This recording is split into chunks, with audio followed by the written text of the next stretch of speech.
Ya comenzó un nuevo periodo de postulación a los más de 19 beneficios para los estudiantes universitarios y este se va a extender hasta el 18 de marzo, un tema que vamos a conversar junto al subsecretario de Educación Superior, Juan Eduardo Vargas, que nos acompaña aquí en el estudio. ¿Cómo está, subsecretario? Muy buenos días. Muy buenos días. Gracias por acompañarnos. No, gracias a ustedes por la invitación.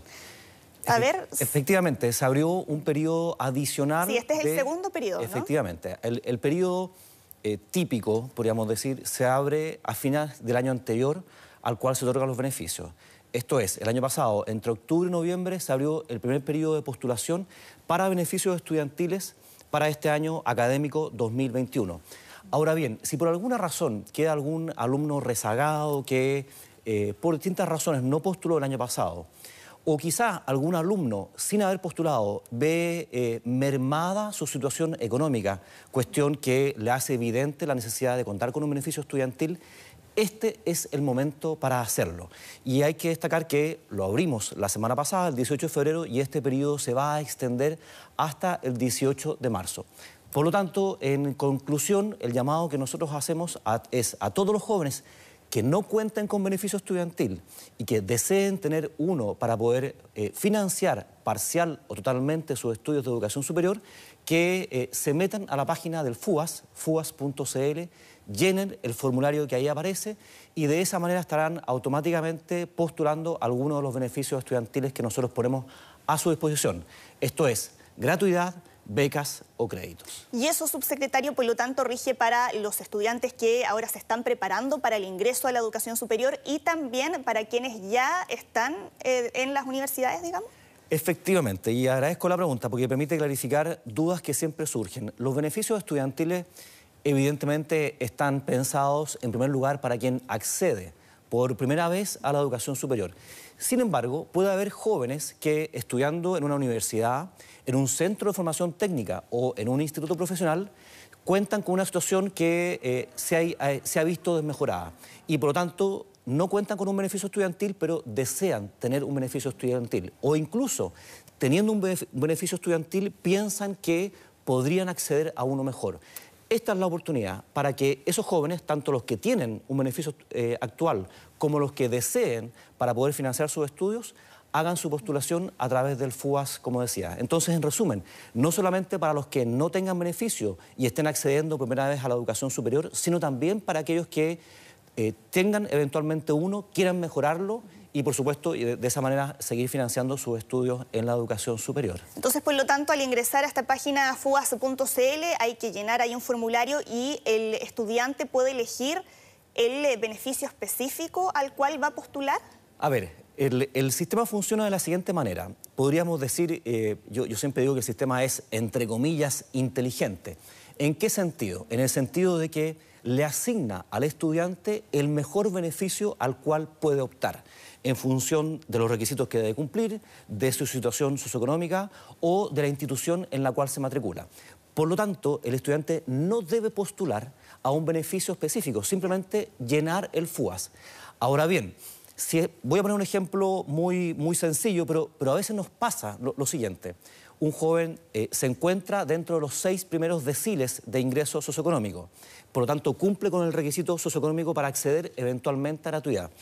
Sin embargo, se matricula en una institución que no está adscrita a la política de gratuidad. Por lo tanto, ese joven no puede tener gratuidad. Entonces, en función finalmente de la situación del joven, de los antecedentes que nos entregue en este formulario y de la institución en la cual finalmente se matricule, es el beneficio al cual va finalmente a acceder. Hay solamente, perdona, Soledad, solamente 2 excepciones. Primero, la beca vocación de profesor, para la cual se exige un formulario específico, y las becas de reparación.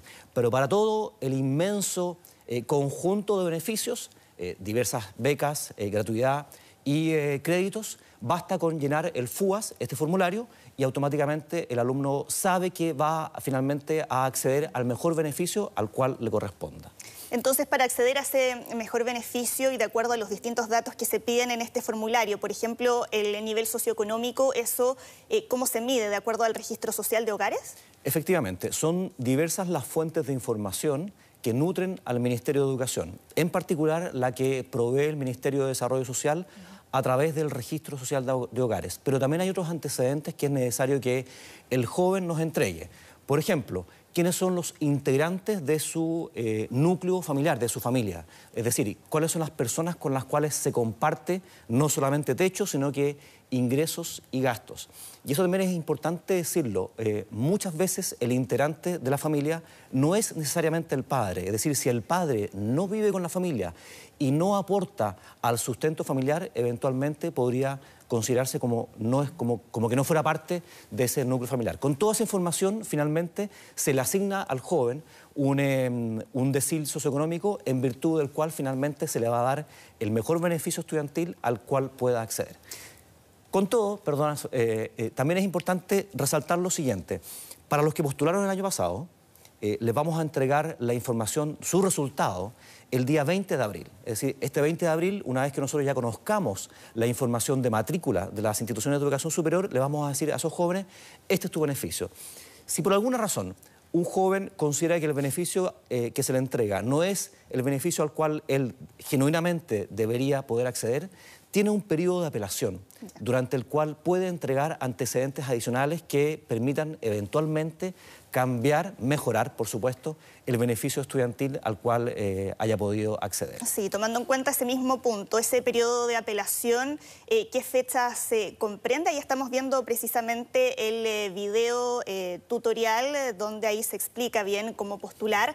Pero ¿a qué otras fechas, además del 20 de abril que nos mencionaba recién, hay que ponerle atención dentro de este calendario? A ver, yo les diría dos fechas fundamentalmente. Primero, para los que postulen ahora, por primera vez, no se preocupen, les vamos a informar más tarde que los que postularon el año pasado, pero les vamos a informar oportunamente del beneficio al cual pueden optar. Y ese beneficio, de hacerse efectivo, va a cubrir todo el año. Es decir, nosotros les vamos a informar a los jóvenes que postulen ahora hasta el 18 de marzo en junio. Es una fecha que vamos a informar oportunamente. Pero que no se preocupen porque cuando les informemos en junio, el beneficio va a ser retroactivo para todo este año 2021. Entonces, el resumen es, pongan atención a postular al FUAS antes del 18 de marzo, que no dejen de entrar a la página fuas.cl, y validar el formulario único de acreditación socioeconómica, finalizando su postulación antes del 18 de marzo. Y después que estén atentos a los pasos que nosotros vamos a ir informando en la página de la Subsecretaría o del Ministerio de Educación. En todo caso, para estos jóvenes que postulen ahora, va a ser en junio la fecha en la cual les vamos a decir este es el beneficio al cual puedes optar, y en ese mismo instante les vamos a abrir un plazo de 10 días aproximadamente para que puedan apelar al beneficio si es que eventualmente ellos consideran que podrían genuinamente optar a un beneficio mejor. Y esto usted nos mencionaba que este beneficio se extiende por un año al menos, ¿no?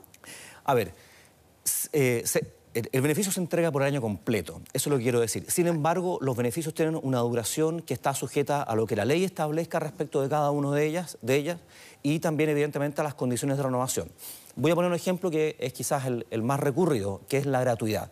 La gratuidad, si el joven accede a la gratuidad, va a poder permanecer financiando de forma gratuita sus estudios en la medida que se mantenga en esa institución de educación superior, en esa carrera, y por la duración nominal de esa carrera. Por ejemplo, si un joven estudia, supongamos que una ingeniería en ejecución en un instituto profesional que dura 4 años.